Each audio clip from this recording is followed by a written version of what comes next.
गया डोभी रोड स्थित हरियो के पास अभय इंस्टीट्यूट ऑफ मेडिकल साइंसेज यानी एम्स हॉस्पिटल का 10वां स्थापना दिवस मनाया गया। हॉस्पिटल के अध्यक्ष सह संस्थापक डॉक्टर अभय नारायण राय, प्रबंध निदेशक डॉक्टर वीरेंद्र कुमार गौतम के साथ निर्देशिका लीला राय और जया किशोर ने संयुक्त रूप से केक काटा। इस मौके पर जिले के कई डॉक्टर व अन्य सूबे के गणमान्य लोग भी शामिल हुए। इन लोगों के द्वारा 10 साल के सफर के लिए धन्यवाद दिया। डॉक्टर अभय नारायण राय हॉस्पिटल के 10 साल के सफर के बारे में लोगों को संबोधित किया।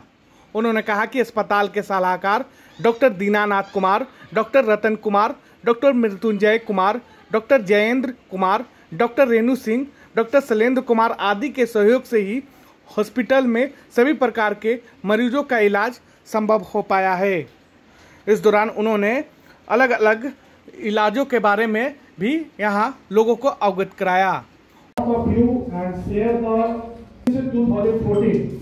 Sir, he has told me because I was very reluctant and hesitant at first, but he has told people, and that was the watershed moment for me and as well as nephrology.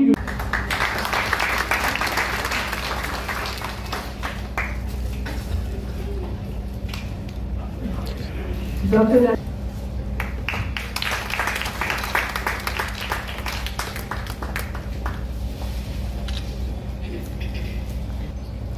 मौके पर इस दौरान doctor N राय ने बताया कि बीते वर्ष 2014 में 10 सितंबर को ही बिहार के तत्कालीन मुख्यमंत्री सह वर्तमान में केंद्रीय मंत्री जीतन राम मांझी के द्वारा एम्स हॉस्पिटल का उद्घाटन किया गया था।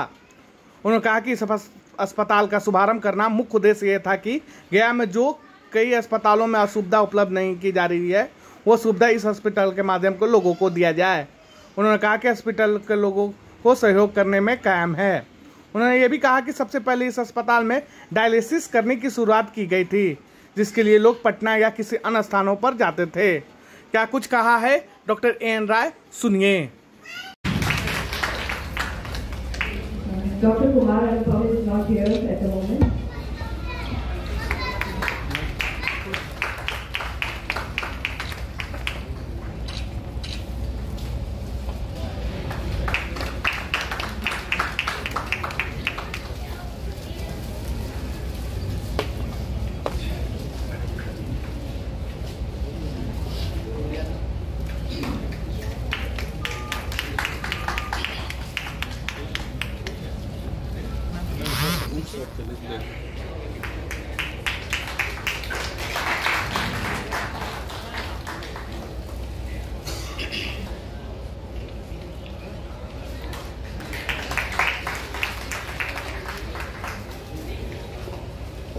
सितंबर 2024 को अभय इंस्टीट्यूट ऑफ मेडिकल साइंसेज गया एम्स गया अपनी 10वीं वर्षगांठ मना रहा है।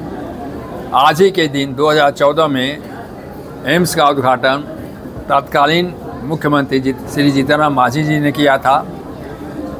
10 साल में एम्स ने गया के लोगों की सेवा की है और एम्स का पर्पज़ था कि हम टर्शरी केयर दें, जो सुविधा मगध मेडिकल कॉलेज में और कहीं अवेलेबल नहीं है उसको प्रोवाइड करें। और इसमें 3 सबसे बड़ी सेवा थी जो हम लोगों ने प्रोवाइड किया। डायलिसिस, किडनी फेलियर के पेशेंट को जो हफ्ते में 2 दिन के लिए डायलिसिस होती है उसको पटना या रांची जाना पड़ता था, 2014 से शुरू हुआ।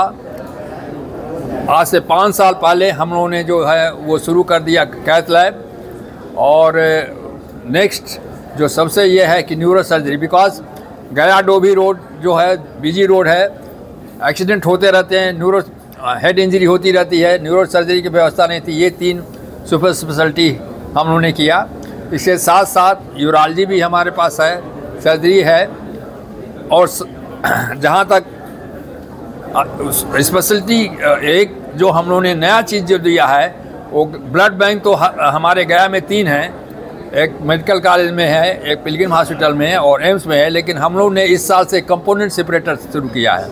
Component separator, blood bank component separator का मतलब ये हुआ कि आप लोगों सभी को पता है कि डेंगू के पेशेंट को प्लेटलेट बहुत कम हो जाता है और इसके पहले गया में प्लेटलेट कर देना पड़ता था, तो इसके लिए पेशेंट को हम लोग पटना भेजते थे। इस साल से हमारे यहाँ चूँकि मगध मेडिकल कॉलेज में प्लेटलेट अवेलेबल है कंपाउंड बेड के तरीके से, इसलिए जो भी डेंगू के मरीज़ थे उनको यहीं पर उन्होंने दिया। ये फैसिलिटी यूनिक है, बिकॉज डेंगू के पेशेंट जो होता है सडनली उनका प्लेटलेट इतना कम हो जाता है कि समय पर अगर प्लेटलेट न मिले तो उनका देहांत हो जाता है। तो ये फैसिलिटी हम लोगों ने इस साल से शुरू किया। जहाँ तक सर्विसेज का सवाल है, 10 साल में हम लोगों ने एम्स में करीब 1.25 लाख मरीज़ देखा है, जिसमें करीब 45,000 मरीज़ हम लोगों ने भर्ती किया। और इस 10 साल में हमारा जो सोशल सर्विस सबसे ये है, चैरिटी पेशेंट को सर्विस देना है। हम लोगों ने 3.25 करोड़ रुपया जो है पेशेंट को कंसेशन के रूप में उनको दिया। जो भी उनका था उसमें हम लोगों ने कंसेशन किया। तो ये सब गया, ये जो एम्स खुला ये गया के लोगों के लिए खुला, गया के सर्विस के लिए खुला। मतलब अर्न करना हमारी प्राथमिकता नहीं थी, सर्विस देना प्राथमिकता थी, और उसी उद्देश्य से ये काम कर रहा है। ये में बड़ी खुशी है। और इसमें सब हमारे सभी गया के डॉक्टर्स, गया के सिटीजन और सभी लोग, इवन आप प्रेस मीडिया, सभी लोग को हम धन्यवाद देते हैं कि आप उन लोगों का सबका सहयोग प्राप्त है। धन्यवाद। भविष्य में और क्या कुछ साथ देने वाले हैं? भविष्य में हमारा गया में 2 चीज़ अभी नहीं रह पाया है, एक तो रीनल ट्रांसप्लांटेशन और कार्डियक सर्जरी। ये दोनों अभी यहाँ नहीं है हमारा। अगर हम लोगों का फ्यूचर में यही 2 प्लान है। अब देखिए कब तक ये हो पाता है। तो ब्लड बैंक और पैथोलॉजी का राउंड द क्लॉक सर्विस देते हैं, और वो पैथोलॉजी से अटैच है, और उसी लेवल पर डायलिसिस भी यहाँ फैसिलिटी दिया गया है। कोरोना काल में किस तरह का? कोरोना कभी कभी बंद नहीं रहा, हॉस्पिटल चलते रहा।